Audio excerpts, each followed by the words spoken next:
Have you ever thought about the day that Canadians, calm, polite, once loyal to the American dream, would quietly walk away, no protests, no outrage, just silence. And then they stopped showing up. Because something deeper broke, not a product, but trust. In 2025, a wave of quiet boycotts swept across Canada, not fueled by anger, but by something even stronger, doubt. Doubt in where their money was going. And slowly, brand by brand, they chose again. Is the image of America, the one the world once admired, now fading even in the hearts of its closest friends. This is the Downturn Report, where the truth gets personal.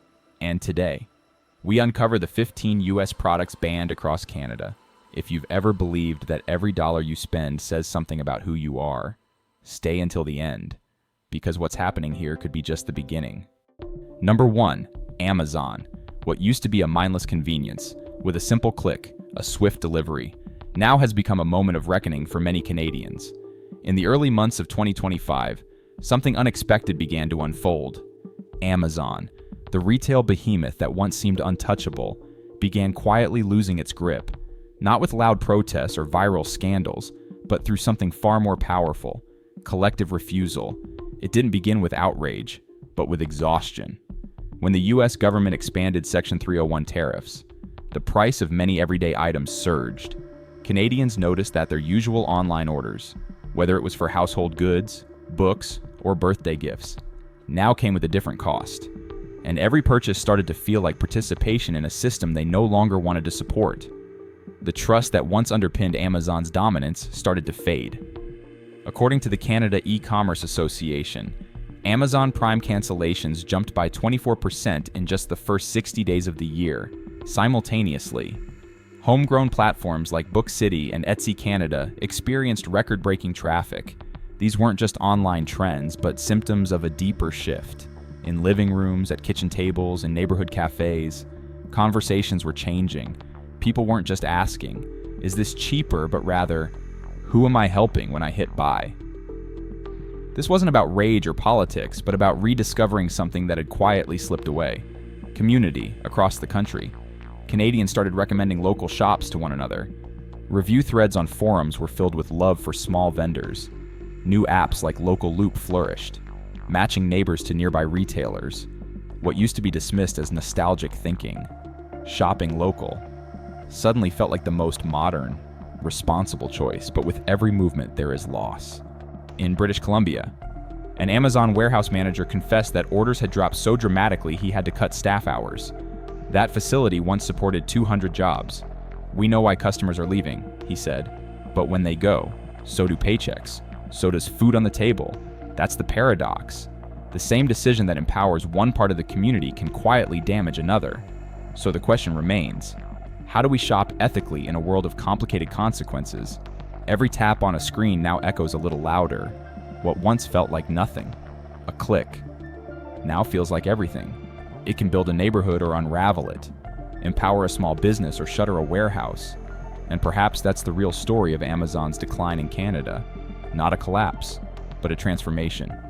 A silent wave, shifting power back into the hands of ordinary people making ordinary choices. No slogans, no headlines, just quiet change with lasting impact. Number 2, Coca-Cola. A cold glass of Coca-Cola was once so ordinary in Canada that no one questioned it. It was the go-to drink with a burger, a movie snack, or a celebration toast. More than just a brand. It was a part of the routine and comfort. But in 2025, that fizzy symbol of Americana became a quiet casualty of changing loyalties. It didn't begin with boycotts. No celebrities condemned it. No government regulations banned it. And yet, almost overnight, Canadians began turning away from Coca-Cola because the political tensions between the US and Canada had reached a boiling point. When the US expanded aggressive tariffs under economic retaliation policies, Canadian consumers began asking themselves, why are we still supporting American corporations when our own industries are being punished? And Coca-Cola, unfortunately, was the easiest symbol to drop. By the second quarter of 2025, Coca-Cola's revenue in Canada had fallen by 27%. Meanwhile, local beverage brands surged.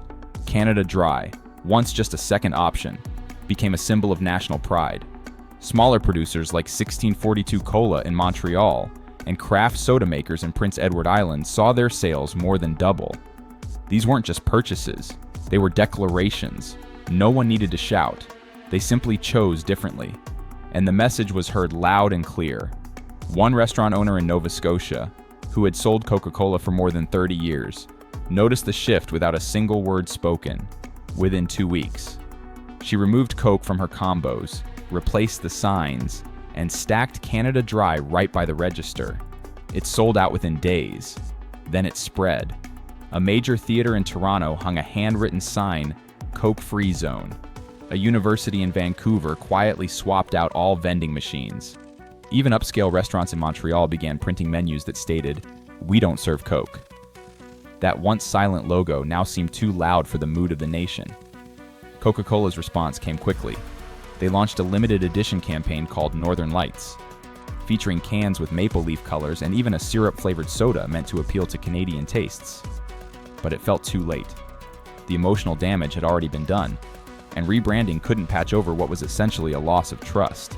And not everyone could afford to celebrate the shift. In Manitoba, a soft drink distributor who relied on Coca-Cola shared, "I don't care about the politics. I just want to keep my guys employed. But the crates aren't moving. They just sit there." For small business owners linked to the Coca-Cola supply chain, the consumer revolt felt like being abandoned by the people they served for decades. What happened to Coke in Canada isn't just about soda. It's about symbols. About the kind of future Canadians are choosing with their wallets. A drink that once meant togetherness now carries the weight of division. Can a simple sip express loyalty or protest? Can one less consoled speak louder than words in Canada's case? The answer is yes.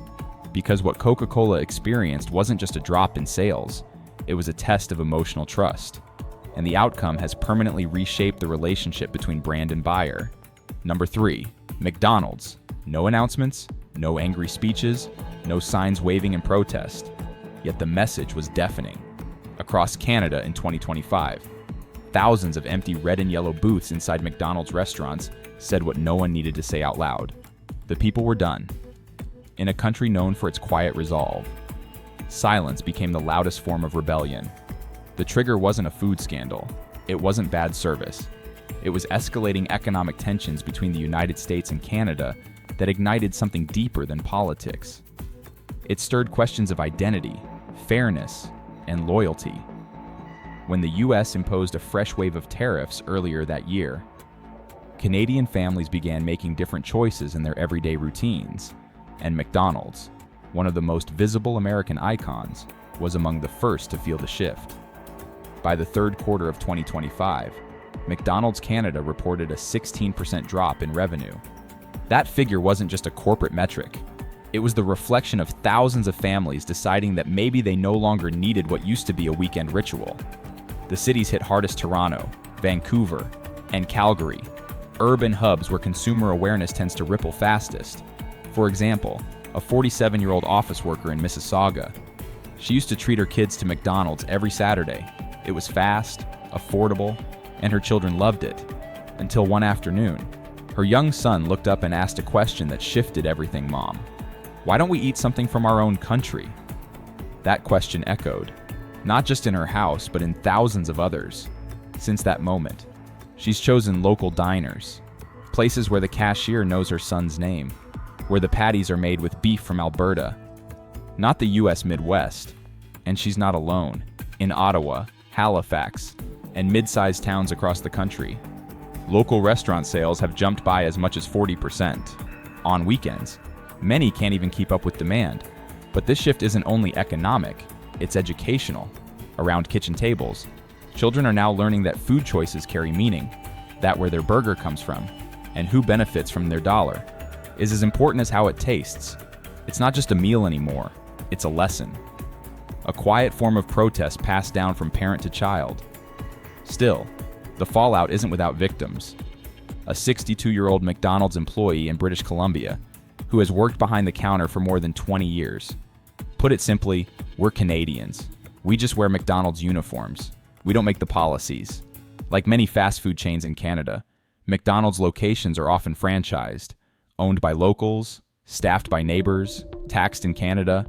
When customers walk away, It's not just the American corporation that feels the blow, it's the worker next door, the teenage cashier saving up for college, the manager supporting 3 kids. So the real question becomes, what are we feeding when we choose where to eat? Are we filling our bellies? Saving a few minutes, or upholding values we want to see in the world? It's a difficult equation. A familiar meal now comes with unfamiliar weight. A burger becomes a battleground, not of flavors, but of trust. From the table to the fridge, this silent boycott is creeping into every corner of daily life, and it doesn't end with fries and fountain drinks. Because next, an even bigger symbol of American dominance is being shaken. And when it stumbles, it won't just be about food. Number 4, KFC. Let's talk about KFC the crunch, the grease, the red bucket that meant dinner was taken care of. It wasn't just about fried chicken. It was about Friday nights, birthday parties, and comfort meals when no one felt like cooking. But in the summer of 2025, that familiar red logo started to fade from view in Canada. And once again, no protests, no speeches, just a quiet walk away. According to the Canadian Food Service Monitor, KFC's revenue in Ontario and Alberta fell by more than 19% in the second quarter of the year. At the same time, local chains like Mary Brown's and Chester's saw an unprecedented rise. Even artisan fried chicken spots, once considered niche, began to thrive. This wasn't just about food, it was about a shift in loyalty. The Local Bites app, which helps Canadians discover nearby independent eateries, recorded a staggering 540% increase in user searches between May and July. That statistic tells a story. People weren't just hungry, they were searching for meaning in their meals. The chicken might have tasted the same, but the feeling behind eating it had changed. What replaced convenience was something more personal. Families began visiting shops where the owners greeted them by name, where the chicken came from farms they'd actually driven past, where dollars spent stayed within the same community. This is how fried chicken became a symbol of something much bigger, of pride, of support, of quiet resistance. In the end, it wasn't the recipe that changed, it was the values. Canadians started asking not just what am I eating, but who am I feeding? When even a bucket of chicken makes us question our choices, we realize eating has never been just about taste. Number 5, Starbucks. In just 30 days, Canadians brought down a cultural giant not with anger, not with signs, but with their morning coffee order, Starbucks. The American brand that once dotted every corner from downtown Toronto to suburban Vancouver began to see its tables empty in silence. It wasn't about bitterness, it was about principle. The shift began in April 2025, when the United States raised tariffs on Canadian goods without warning. No one marched in protest, no petitions trended. Instead, Canadians quietly responded with a question: why buy coffee from across the border when local shops are struggling to survive? The answer came fast. By the second quarter of the year, Starbucks Canada's revenue fell 22%. A 61-year-old retired teacher in Ontario summed it up. I've been a Starbucks customer for 15 years, but I can't justify paying $6 for an Americano while the roaster down the block run by a local couple is barely making rent. It wasn't just about caffeine anymore. It became a statement of identity and self-respect. Independent coffee shops from coast to coast saw explosive growth. Some reported a 300% spike in sales, forcing urgent staff hires and expansions to meet demand. A Canadian app called Maple Roast, which helps users find homegrown cafes, hit over 2 million downloads in a single month. But every movement has its cost. As Starbucks scales back, it's not US executives who face the consequences, it's the local workers, baristas, cleaners, delivery drivers. A 28-year-old employee in Quebec put it clearly: "We're just the faces behind the counter. We don't write trade policy." So now the real question arises: how do we protest without punishing our own neighbors? It's no longer just about boycotting brands, it's about navigating loyalty, economy, and conscience. Number 6, Walmart. In a quiet town near Ottawa, the shift wasn't dramatic, it was steady. There were no headlines, no protests, just fewer cars in the Walmart parking lot. After the US imposed steep tariffs on Canadian goods in 2025, something changed in how people shopped. It wasn't outrage, it was rejection. And it showed up in the simplest way, by choosing not to walk through Walmart's doors. According to the Canadian Retail Statistics Bureau, Visits to Walmart.ca dropped 31% in just 2 months. In provinces like British Columbia and Quebec, sales fell sharply. But this wasn't just about money, it was about dignity. Canadians felt insulted by the policies coming from their southern neighbor, and rather than waiting for government responses, they made their decision at the checkout line. The Shop Canadian First movement gained traction quickly. Social media buzzed with posts encouraging support for local grocers, weekend markets, and Canadian-owned chains like Metro and Loblaws. It became more than a trend, it became a quiet revolution. A 59-year-old retired logistics worker in suburban Ontario summed it up best: "I don't have much, but I'd rather buy from the farm up the road, even if it costs more. At least I know the money helps someone right here." His sentiment resonated across the country. Independent markets saw surging foot traffic. Some extended weekend hours just to keep up. An app called True North Market, designed to help Canadians find nearby local stores, crossed 1 million downloads in under 60 days. So now the question is personal. Would you give up lower prices for the chance to strengthen your neighborhood? Would you trade convenience for conscience? Because for many Canadians, the answer was yes, and the ripples of that choice are still growing. Up next, a symbol of American culture that once dominated across borders now struggling to stay relevant. Number 7. Harley-Davidson. Harley-Davidson wasn't just a motorcycle in Canada, it was a badge of honor. The thunder of its engine on a quiet road, the chrome gleaming in the sun, the weight of the machine beneath your hands, it all meant freedom, rebellion, and connection to something bigger. But in 2025, that sound started to fade, and not because of the machine, but because of what it had come to represent. After the US imposed aggressive tariffs on Canadian goods, the backlash came slowly but deeply. Harley-Davidson, once untouchable in the biker community, became a surprising symbol of protest.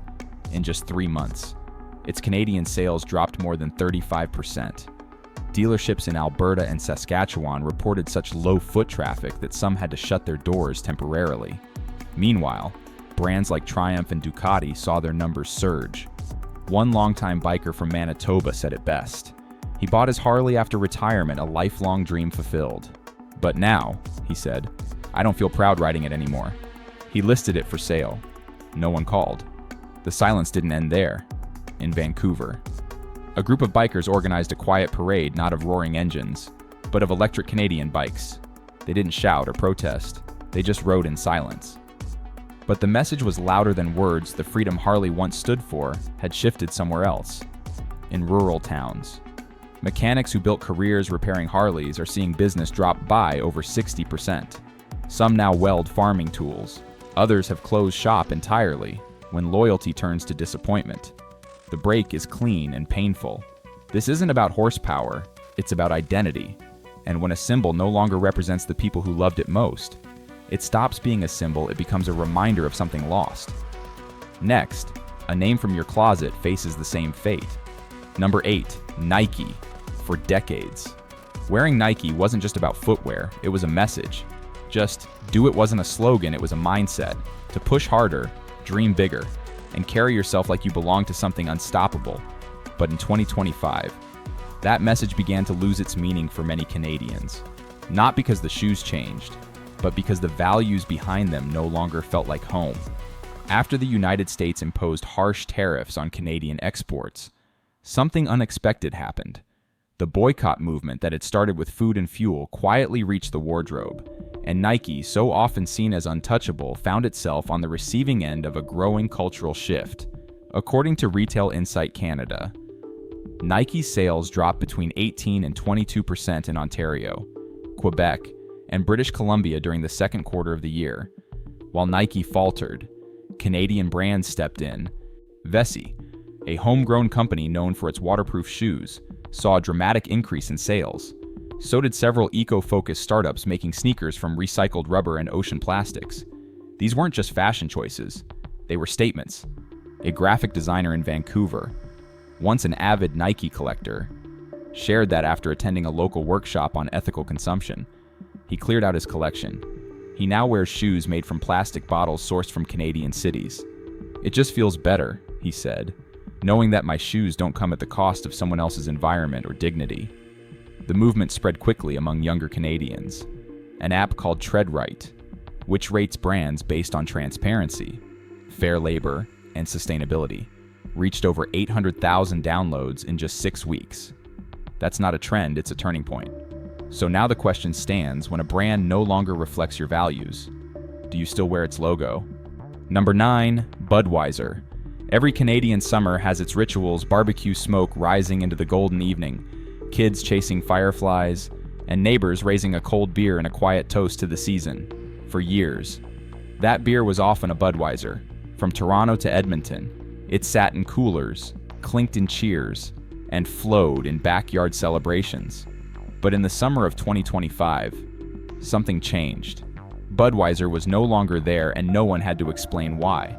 According to a consumer survey conducted by the Northern Brewer Alliance, Budweiser lost 28% of its market share in Canada during the second quarter of the year.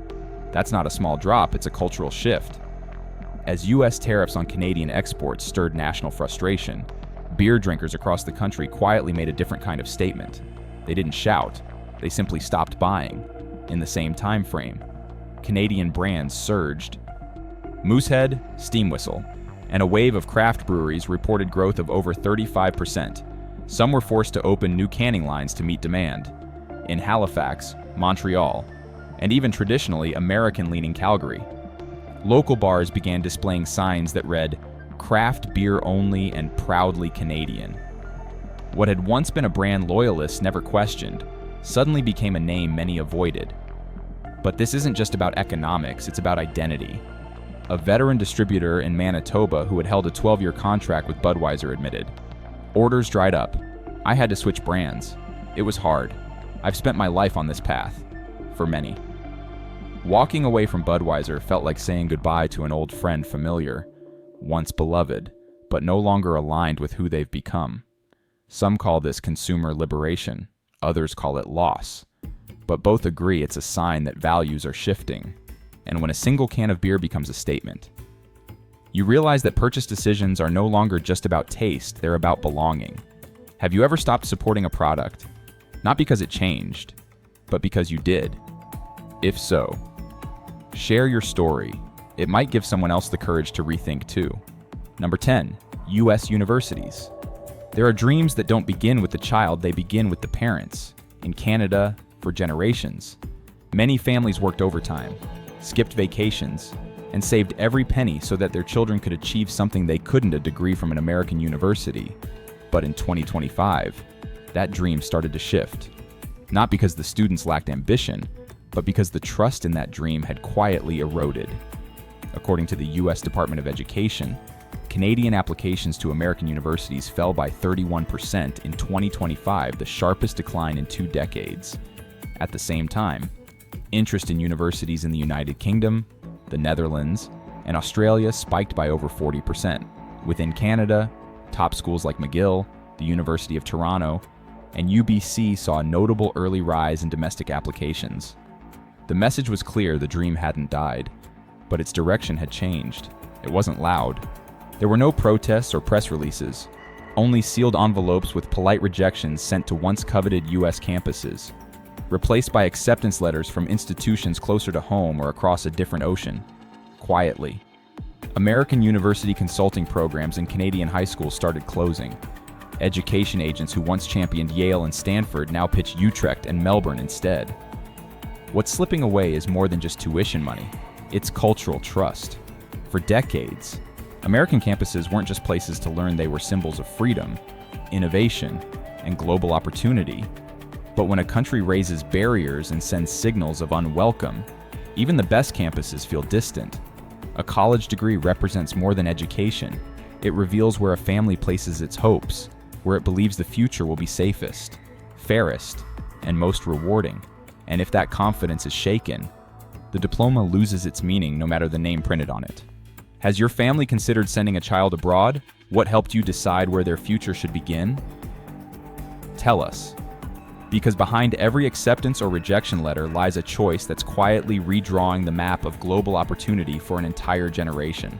And it's not just 10 brands, it's 10 windows into a society quietly rewriting its rules. Not out of outrage, but out of reflection.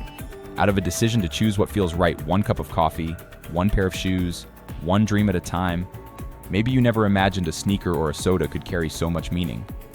But one day, you walk past the store you used to love, you try a new meal, you hold your car keys, then slowly put them down. And in that moment, it becomes clear every purchase is a quiet expression of what matters to you.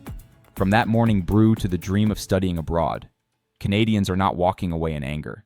They're walking forward in belief that small actions still hold power.